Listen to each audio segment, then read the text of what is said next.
Happy Friday, everybody. Happy Friday. Welcome back to the channel. I am your Mrs. Ceremony Lady Nyca, and with another True Crime Friday. I hopefully am in the comments with you guys, talking along with you guys and everything as we explore the story of the LaTania Janelle Carwell story. When I came across this story, and let me just start off by saying this is a true crime story that still is going on today in the court system. Okay, this case has not been resolved, nobody has been convicted, only charged. Okay, the perpetrators of the crime that I'm about to break down for you guys are still in jail awaiting trial. This is a very compelling story to me because I just don't understand how a mother can do what I'm about to explain to you. What Janelle, because she's called Janelle by people who affectionately knows her. How could a mother be so evil? I just still don't quite understand. But sit back, relax, and enjoy. I'm about to tell you. Yeah, I don't know if you're going to enjoy it, but it's definitely going to be an eye-opening experience.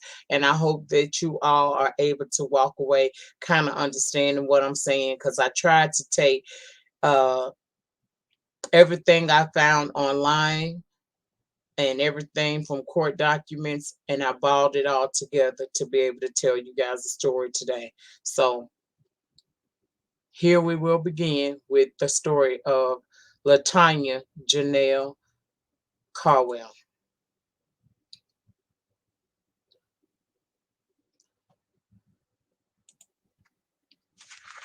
The story of Janelle LaTania Carwell, affectionately known by most as Janelle.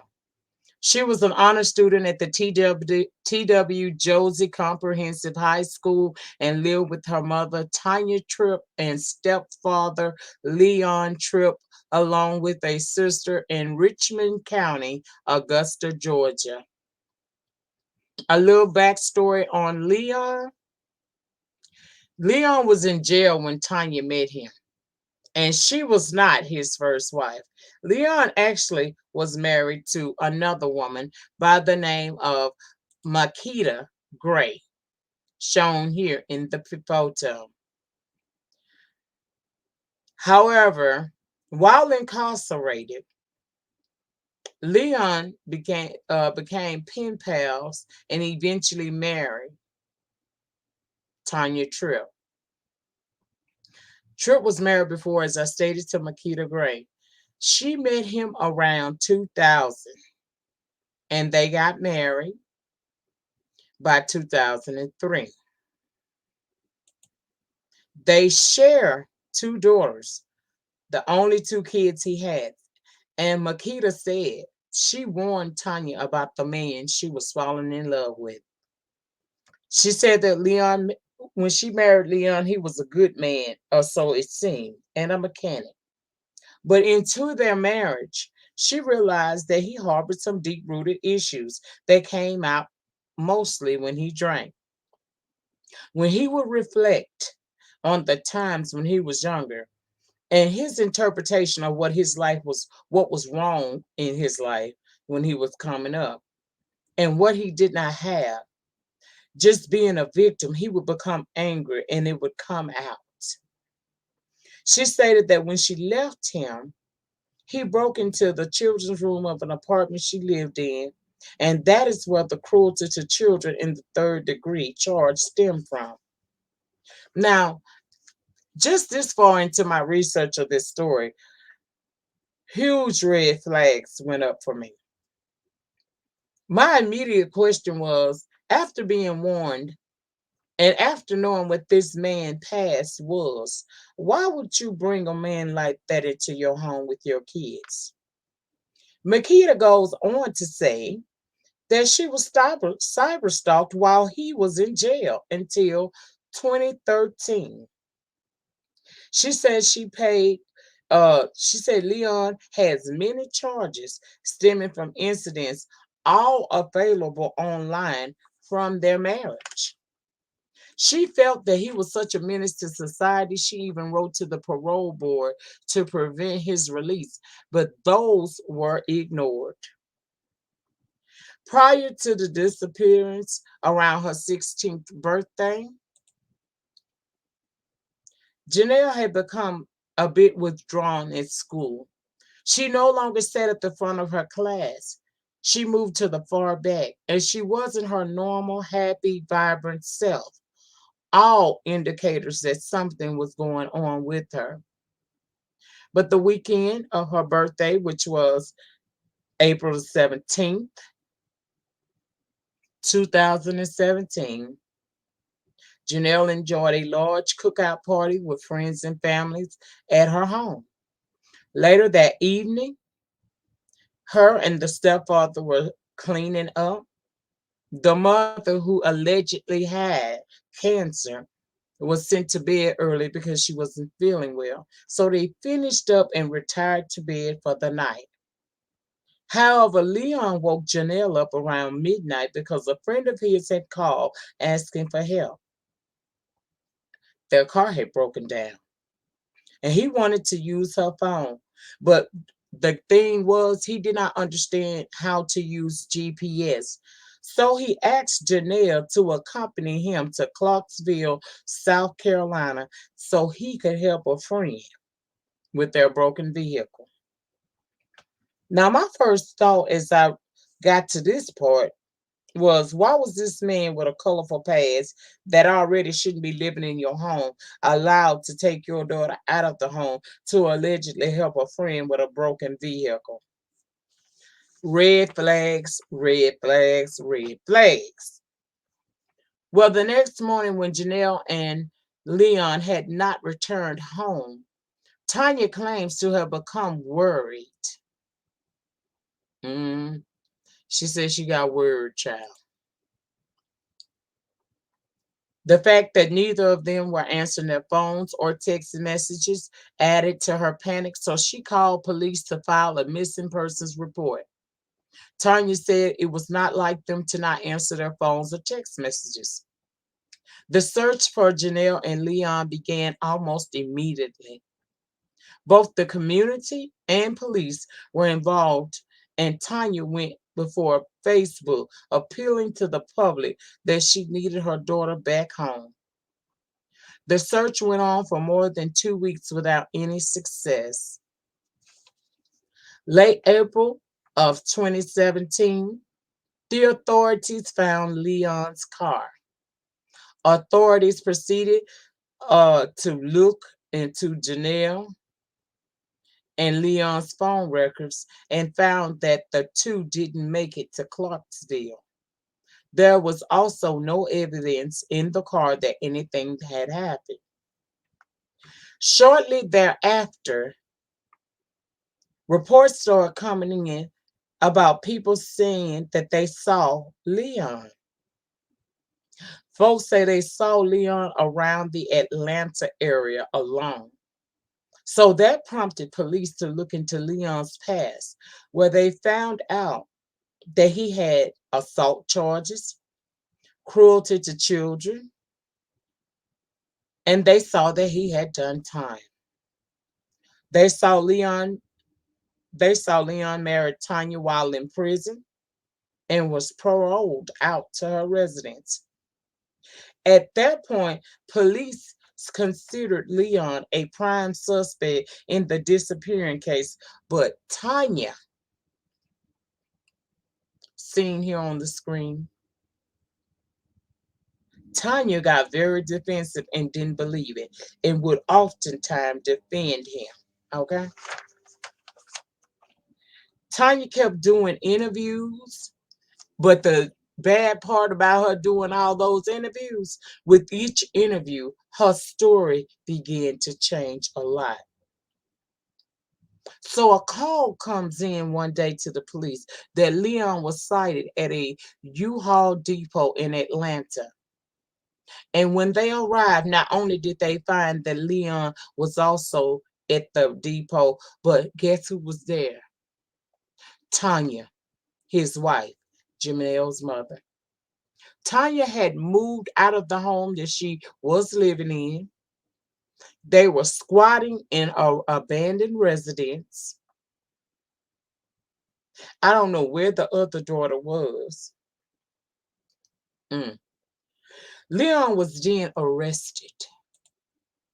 He was arrested and charged with abduction, and Tanya was also arrested and charged with hindering the apprehension of a criminal because they discovered that the 911 call she made earlier sent them searching in the wrong direction. A year later, some investors was out surveying some land when what appeared to be a bone was sticking up out of a shallow grave in the backyard of a home on Golden Camp Road. And it was through dental records police were able to identify the remains of LaTania Janelle Carwell. In new court documents received by the DA, they believe that Tanya, this is the saddest part about it, they believe that Tanya and Leon had tried to hire a hitman to kill Janelle at least 3 times. They say the couple met with someone between September and December of 2015. And then almost a year later, in October of 2016, they met with someone again. And 4 months later, Janelle went missing. Both Tanya and Leon faced murder charges and if convicted, the DA has stated that they are seeking the death penalty for Leon. Mm. A full breakdown of Leon charges are as follows. He is charged with murder, kidnapping with bodily injury, cruelty to children, and concealing the death of another. The autopsy findings are not available at the request of the police, so clearly they found some gruesome stuff that happened to this young lady. Tanya Tripp is facing murder in the second degree, concealing the death of another, hindering the apprehension of a criminal. Both have pled not guilty to their charges. Both are in jail awaiting trial.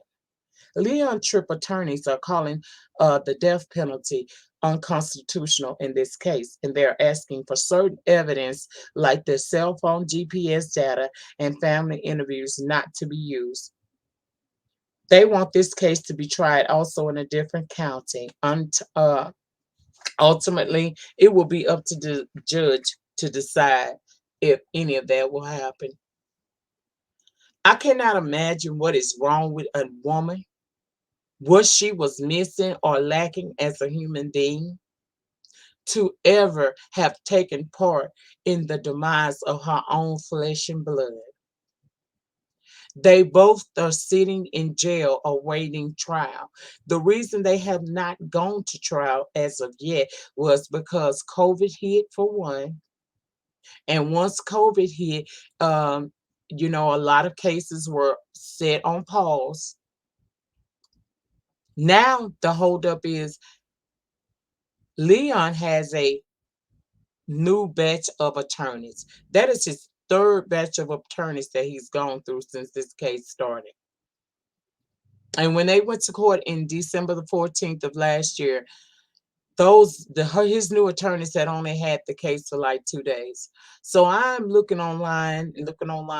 I could not find where a new date to start trial had started yet or had been scheduled.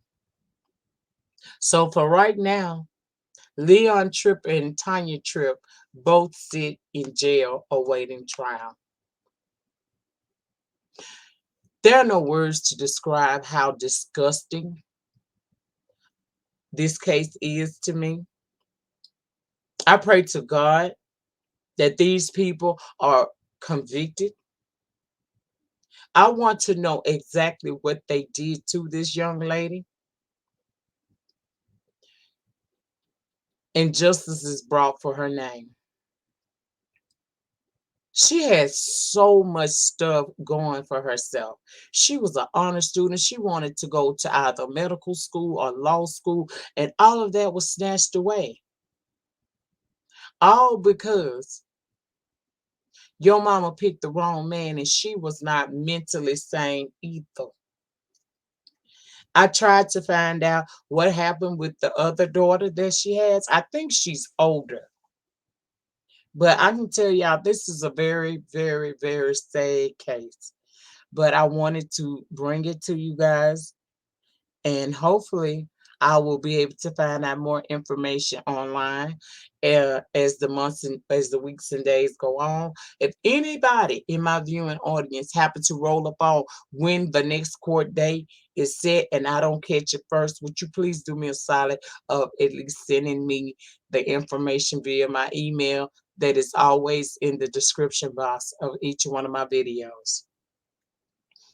I want to thank you all so much for watching today. Remember, in closing, as always, you do not have to be great to get started, but you must get started in order to be great. And it is the depth of your struggle that will determine the ultimate height of your success. Have a beautiful weekend, everybody. And until next time, peace.